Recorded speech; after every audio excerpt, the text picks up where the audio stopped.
राज्य सरकारଙ୍କ साधारण प्रशासन और साधारण अभियोग विभाग और ओडिशा प्रधान महालेखाकार मिलित आनुकूल्य एवं मयूरभंज जिला प्रशासन सहयोग रे स्थानीय शहीद स्मृति भवन ठारे जिला स्तरीय पेंशन अदालत अनुष्ठित हो जाइछि। मयूरभंज जिलापाल हेमंत कांत सयଙ୍କ अध्यक्षतार अनुष्ठित एही पेंशन अदालत रे एजी कार्यालय उप महालेखाकार संजय कुमार, साधारण प्रशासन और साधारण अभियोग विभाग, स्वतंत्र शासन सचिव, अतिरिक्त जिलापाल, वरिष्ठ लेखाधिकारी जोगदे पेंशन और भविष्य निधि संबंधी अभियोग शुणाणी करथिले।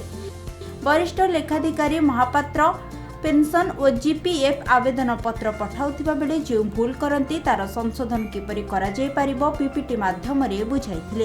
एही पेंशन अदालत रे मयूरभंज जिलार विभिन्न कार्यालयर ग्रेजुएट मंजूरी होई नथिबा 535 टी मामलार शुणाणी पई उपस्थापित होइथिला।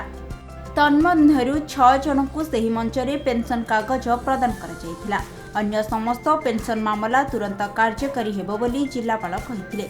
उप महालेखाकार संजय कुमार उपस्थित थिबा बेले पेंशन मंजूरकर्ता और डीडीओ माननकु ठीक समय अवसर प्राप्त कर्मचारी मानकर अवसरकालीन देय कागजपत्र और ठीक समय महालेखाकार कार्यालय को यह सबु पठाइबाकु कहिथिले, जहा फल सेमाने ठीक समय सेमानकर प्राप्य पाई परिबे।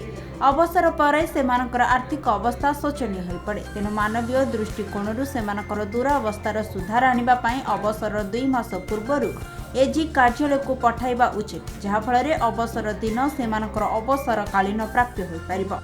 सरकार पेंशन आवेदन पत्र सरलीकरण करने को अनुरोध करथिले। सचिव श्री साहू पेंशन मंजूरकर्ता माने अवसर पूर्वरु जेपरी अवसर कागज पत्र जेपरी महालेखाकार कार्यालय रे पहुंचे सेथिपई पदक्षेप नेबाकू सेमानकू अनुरोध करथिले।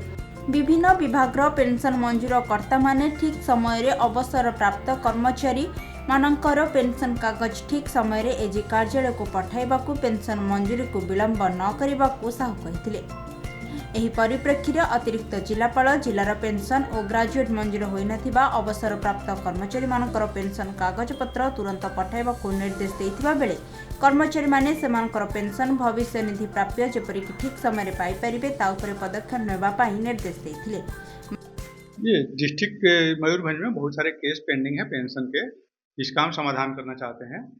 हमने सबको बुलाया हुआ है, सभी पेंशन कैंसिलिंग अथॉरिटी को, और उनको बोला हुआ है कि भाई जो भी आपका समस्या है जिसके चलते आप समाधान नहीं कर पा रहे हैं वो हमको बताओ, हम समाधान करने का प्रयास करेंगे।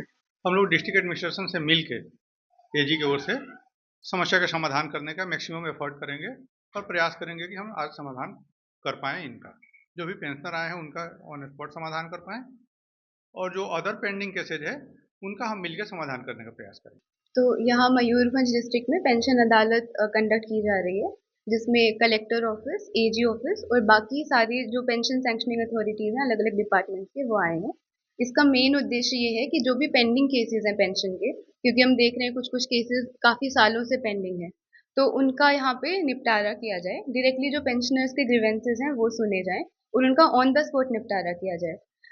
और पेंशन सैंक्शनिंग अथॉरिटीज़ जो होती हैं सब डिपार्टमेंट्स की, वहाँ क्या होता है कि कभी कभी कुछ प्रॉब्लम्स आती हैं कि जैसे फॉर्म्स प्रॉपर्ली साइन नहीं होते हैं, या फिर सही सैंक्शन नहीं होता है, या फिर पे फिक्सेशन ठीक नहीं होता है। तो ऐसे जो केसेस हैं जो फिर एजी ऑफिस आते हैं वो फिर रिटर्न किए जाते हैं और बहुत लंबा प्रोसेस हो जाता है। तो अगर हम कैपेसिटी बिल्डिंग कर सकते हैं पीएससीज की इस रिस्पेक्ट में, तो फिर वो केसेस जल्दी सॉल्व हो सकते हैं। तो हमने एक प्रेजेंटेशन दी है एजी ऑफिस की तरफ से सारे पीएससीज को कि क्या क्या हमें फॉर्म्स में गलतियां दिख रही हैं जिनकी वजह से वापस भेजना पड़ता है और बहुत लंबा प्रोसेस हो जाता है। तो ये कैपेसिटी बिल्डिंग का भी, और डायरेक्टली जो भी पेंशनर्स हैं उनसे हम डायरेक्टली सुनेंगे क्या ग्रीवेंसेज हैं, और ताकि ऑन द स्पॉट हम पेंशन केसेस का निपटारा कर सकें। तो इसी के संबंध में ये था, और अराउंड 500 पेंडिंग केसेस हैं। हम कोशिश करेंगे कि जितने ज़्यादा से ज़्यादा केसेस हो सकते हैं उनका निपटारा कर सकें। मयूरभंज प्रदीप्त होता रिपोर्ट, खबर ओडिशा।